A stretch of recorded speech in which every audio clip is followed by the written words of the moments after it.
बिस्मिल्लाहिर्रहमानिर्रहीम। अस्सलाम वालेकुम नाजरीन। दरिंदों के माशरे में 2 और हब्बा की बेटियां कत्ल। नाजरीन, रिसेंट अफसोसनाक खबर से आपको आगाह कर रही हूँ कि फैसलाबाद के लुंडियावाला के इलाका में एक बेटे ने अपनी सगी माँ को गोलियां मारकर कत्ल कर दिया और अपने बाप और भाई को भी जख्मी कर दिया, जो कि अभी ज़ेरे इलाज है। इसके अलावा इसी दिन दूसरा वाक़या भी पेश आया फैसलाबाद प्रताप नगर गली नंबर 9 का अहमद नामी औबाश लड़का, जिसने एक मासूम सी बच्ची को, जो कि प्रताप नगर गली नंबर 10 की रिहायशी थी, वो वहाँ से गुजर रही थी। उस औबाश लड़के ने उसके साथ छेड़खानी करने की कोशिश की। बच्ची ने आगे से मज़ाहमत की। उसी वक्त अहमद नामी लड़के ने मज़ाहमत पर बच्ची की गर्दन पर गोली मारकर मौके ही पर बच्ची की जान ले ली और खुद फरार हो गया। इंतहाई अफसोसनाक वाक़या है कि हमारे मुल्क का अलमिया है, इस माशरे में जब कोई बेटा गलती करता है तो माएँ आगे से कहती हैं पंजाबी में, कोई गल नहीं पुत्तर है,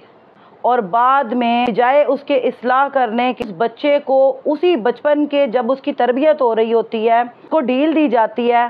इस बात का एहसास वालिदैन को तब होता है जब यही बच्चे कोई गुनाह गलती सरजद कर जाते हैं और उस वक्त तक बहुत देर हो गई होती है। मेरी आपसे यही रिक्वेस्ट है, हमारे माशरे में बहुत बहुत अच्छे बच्चे भी हैं माओं के। जो एक बेटा होता है वो सिर्फ बेटा नहीं होता, वो एक बाप होता है, एक भाई होता है, एक शौहर होता है। के सर पर भी औरत की तरह बहुत सारी जिम्मेदारियां होती हैं। कोशिश कीजिए कि अपने बच्चों को अच्छी तरबियत दें, जो कि माशरे में एक अच्छे इज्जतदार शहरी की तरह जिंदगी गुजार सके, ना कि जुर्म के अंदर फंसकर उनकी जिंदगी तहस नहस हो जाए। अपना खूब ख्याल रखें, दुआओं में मुझे याद रखें। हिना एहसान को दीजिए इजाज़त। मिलते हैं नेक्स्ट वीडियो में। अल्लाह हाफिज।